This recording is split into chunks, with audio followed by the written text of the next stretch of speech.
안녕하세요, 루장입니다. 일론 머스크 CEO가 3개월간 감원을 시사를 하였고, 이달 초 이메일을 통해서 직원 10% 감원을 시사한 것으로 알려졌습니다. 월급 수령 직원 수는요, 10%가량 줄이고 시급 직원을 늘릴 방침을 세웠고, 현재 테슬라 직원 중 월급 수령자는 전체 3분의 2 수준이라고 밝혔습니다. 또한 한 경제 포럼 인터뷰에서 경쟁 상대가 있느냐는 질문에는 다른 경쟁자들에 대해 생각하지 않고 우리의 발목을 잡는 건 단지 원자재와 생산을 많이 못하는 것이라 밝혔습니다. 그러면서 지난번에는 왜 루시드와 리비안을 공동묘지로 끌어넣었을까요? 여튼 테슬라 주가는요, 플러스 9.35%가 상승을 한 채 마감을 하였고요. 이로써 다시 700불대에 안착을 하는 모습을 보여주었습니다. 지난주에 낙폭 과대에 따른 저가 매수세가 들어오면서 상승을 유도를 하였고요. 빅테크 기업들과 에너지 기업의 상승이 시장을 끌어올렸습니다. 또한 바이든 대통령이 한시적으로 유류세 100% 면제를 추진하고 있다고 밝히면서 투자 심리가 호조가 되었고, 러시아산 원유에 대해서는 가격 상한제를 도입하는 등 강력한 유가 통제 대책을 추진한다고 밝혔습니다. 41년 만에 최고치로 치솟은 인플레이션을 억제하기 위한 특단의 조치라는 평가입니다. 경기 침체에 대해서는 피할 수 없는 것은 아니다라는 발언이 투자 심리 회복에도 도움이 되었다고 보고 있지만, 시장이 바닥을 쳤는지에 대한 전망은 불투명한 상태이며, 지난 역사적으로 볼 때 바닥을 찾는 데는 상당한 시간이 걸렸었습니다. 이에 모건 스탠리와 골드만삭스는 반등에 대한 회의적인 시각을 반영을 한 듯 경기 침체로 인해서 더 하락을 할 수 있다고 경고를 하였고, 뱅크 오브 아메리카도 경기 침체 확률을 30%에서 40%로 올렸습니다. 3대 지수 모두 상승을 하는 모습이었고요. 장 초반부터 힘차게 치고 올라가는 모습이었습니다. 그 중에서도 나스닥을 보시면 일부 시각에서는 기술적 반등으로 상승을 했다고 많이들 판단을 하고 있기 때문에 아직은 안심을 하기에는 이르다는 평들이 많았습니다. 오늘 22일과 23일에 있을 파월 의장의 청문회가 있는 만큼 파월 의장의 발언으로 인해서 시장에서의 어떠한 결과로 이어질지 주목이 되어지고 있는 상황입니다. 10년물 국채금리는 다시 횡보를 하는 구간이었고요. 이전 거래일 횡보를 하는 모습에서는 상승으로 이어지는 패턴이 있었기에 이번에도 안심을 할 수 없는 상황이 될 수도 있겠고요. 언제든지 3.6까지 상승할 수 있는 힘이 남아있다는 것을 잊어서는 안 되겠습니다. 빅스 지수는 장중에 이렇다 할 변동성이 없었고, 이전에 시장에서 큰 폭으로 상승장이 오면 크게 하락하는 부분을 보여줬었지만은 이번에는 상승에도 불구하고 하락폭이 크지 않다는 것은 눈여겨봐야 될 것 같고요. 이 부분은 아직 시장이 불안정한 상태에 있는 것이라고 생각을 해야 할 것 같습니다.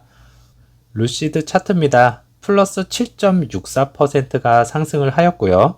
애프터 장에서는 마이너스 0.39%가 하락을 하면서 17.83으로 마감을 하였습니다.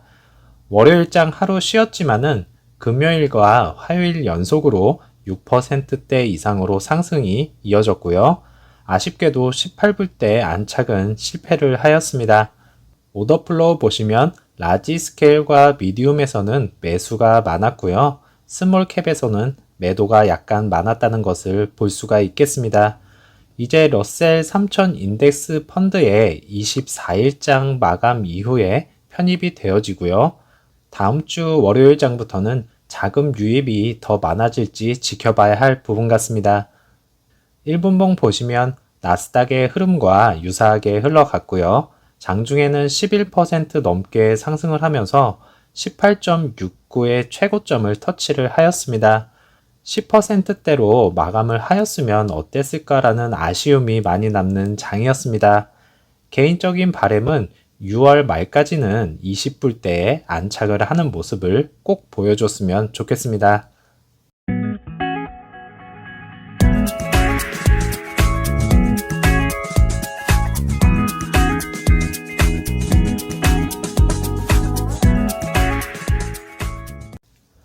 어제자로 보고가 된 기관들의 현재 상황을 살펴보면 606개의 기관이 들어와 있는 것을 볼 수가 있겠고요.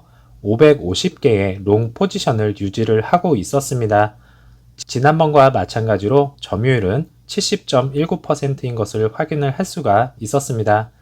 매수한 목록에서는 특별한 내용은 없었고요. 6월 21일자로 보고가 된 매도 목록에서는 프랭클린이 상당히 많은 수량을 매도를 한 것을 확인을 할 수가 있었고요. 이전에 9거래일 연속으로 매도세가 강하게 들어왔었을 때 매도를 진행을 한 것이 아닌가라는 생각을 할 수 있겠습니다. 러셀 3000 인덱스에서 얼마만큼 자금이 들어와 줄지 기대가 되고 대량으로 한번 치고 올라갔으면 하는 개인적인 욕심을 한번 내봅니다.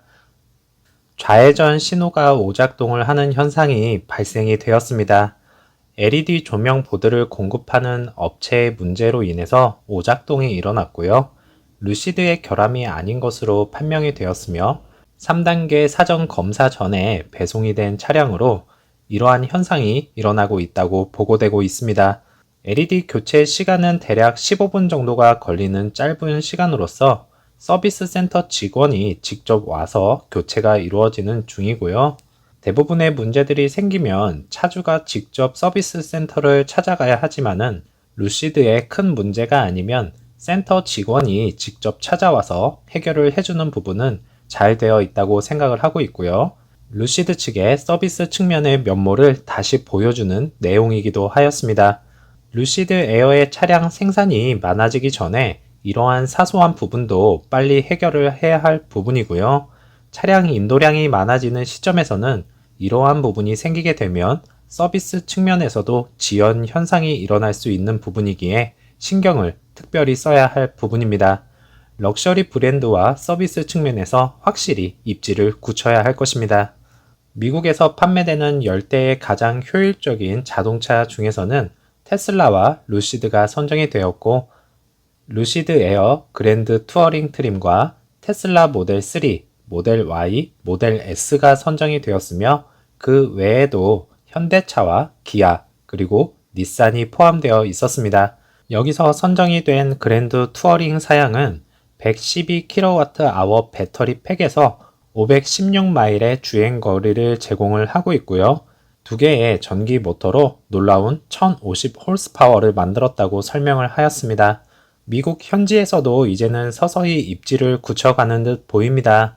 효율적이고 럭셔리하고 편안한 차로 인식이 굳혀진다면 올해는 성공했다고 보고 있고요.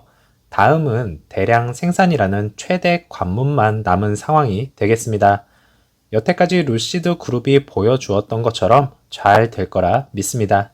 시애틀에 처음으로 스튜디오 오픈을 준비 중에 있습니다.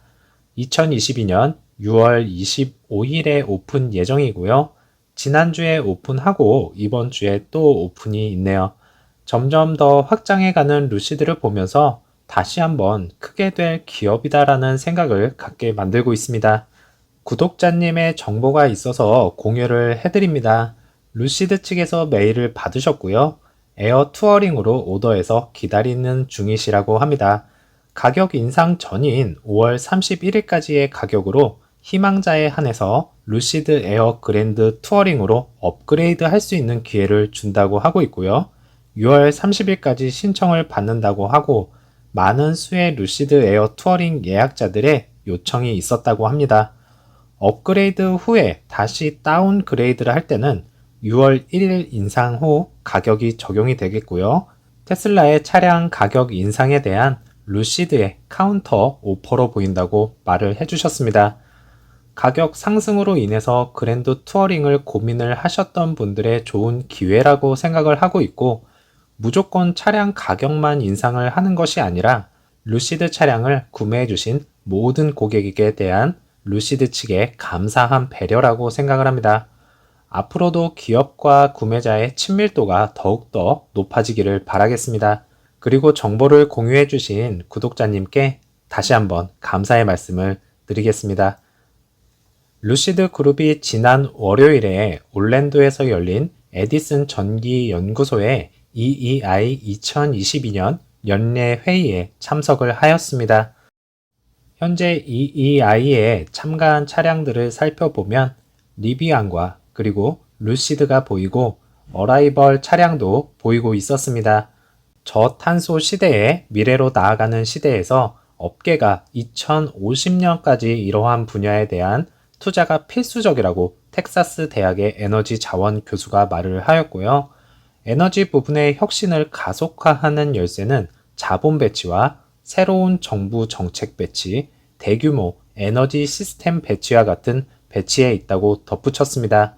루시드 그룹이 이번 EEI 연례 회의에 참석을 하게 된 이유는 자동차 회사뿐만 아니라 에너지 기업으로서 참석을 하게 된 것으로 예상이 되어지고 있고요. 앞으로 루시드 그룹은 ESS 저장 시스템을 바탕으로 더 큰 기업으로 발전을 할 것이라고 해석을 해도 될 것 같습니다. 이전 영상에서 에너지 사업 부분에 대해서 언급을 해드린 적이 있었습니다. 다시 한번 살펴보면요. 그때 당시 테슬라와 비교를 하였었고요. 240메가와트 시로 계산을 했을 때 85개가 사용이 되었었고 2022년 누적 매출액은 21억 100만 달러로 약 2조 4,933억 원이었습니다. 사우디아라비아의 네옴시티와 루시드의 ESS 저장 시스템이 연결이 된다면 기가와트 시로서 대략 57,139개가 사용이 되겠고요. 그러면 루시드 예상 매출액은 상상도 할 수 없을 정도라고 언급을 드린 적이 있었습니다. 못 보신 분들은 자세한 내용은요, 루장 채널 첫 메인 영상에서 확인을 하시면 될 것 같고요. 댓글란에 링크 걸어드릴 테니까 참고하시면 좋을 듯 하겠습니다. 모터스로서의 대량 생산도 중요하겠지만은 사실 개인적으로는 ESS 저장 시스템을 더욱더 기대를 하고 있는 부분입니다. 그래서 친환경 기업으로서 인정을 받아서 블랙록의 보고서에서 보았듯이 루시드 그룹에 투자를 하는 것이고요. 앞으로도 친환경 에너지 기업으로서 더욱더 발전을 하였으면 좋겠습니다. 어제 상승으로 인해서 기분이 좋았던 하루였습니다.